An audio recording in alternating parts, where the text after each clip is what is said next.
To me, it reminds me of it is what it is. We're all in this game of life together, right? And we're doing the best we can with what we've got. And I really like that the writer came to believe that this alcoholic came to teach him a lesson, right? And what a great outlook. I love that part where it says, I began to search for another way to view my situation. That, my friends, is a shift of perception. And that's what I talk about all the time. And that's what it really is about, is how can I look at this differently? Instead of this is happening to me, he says right here that he's gained all this experience.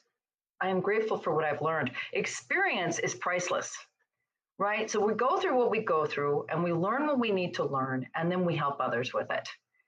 And sometimes things are said and things happen, and you have to understand we're all doing the best we can on this planet. And some people are sicker than others. And I have seen all sorts of situations where the alcoholic has gotten well and the codependent got sicker, actually, because the alcoholic got well. I've seen it go the other direction, right?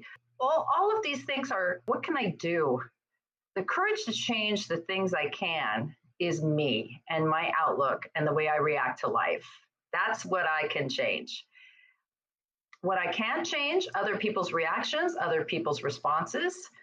I don't cause problems, and I don't change and correct problems. I for other people, I can with myself, with help of a higher power.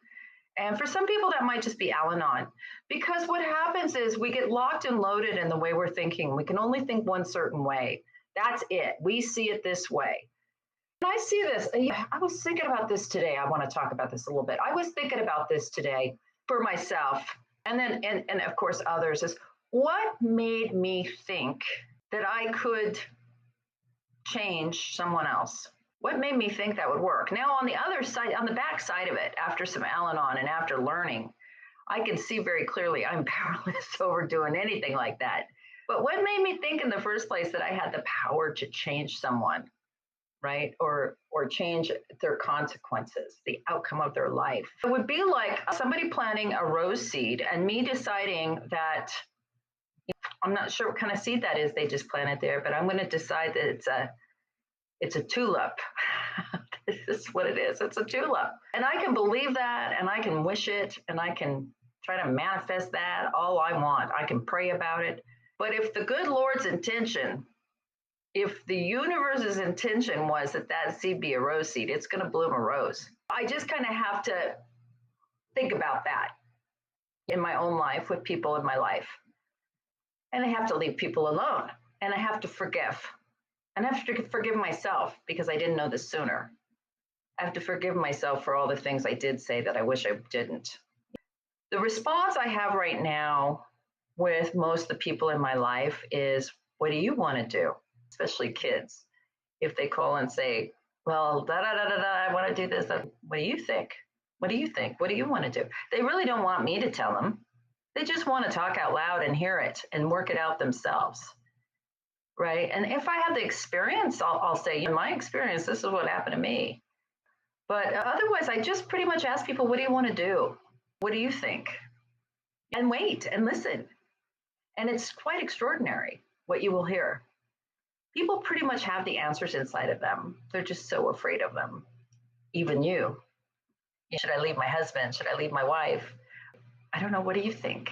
And usually they'll come around to saying, no, I don't want to. I want to stay with him. I want to work it out. See what I mean? I think we all do the best with what we can do at the moment. I think if we could do better, we would have. There's not a lot of really bad-willed people out there. I think there's sick people. There are some bad-willed people, but probably not in your life, or you would have already gotten rid of them. Forgiveness is a big, big key here. And not just forgiving the other person, but forgiving yourself for not knowing. I beat myself up for a long time. Oh my God, I wish I wouldn't have done that. I wish I wouldn't have said that. I didn't know. I thought I was helping. No wonder they're mad. No wonder they're upset with me, right? But I did the best I could at the time. And I think that's what this program's about. And I've got a lot of experience now that I can share with other people, which is invaluable.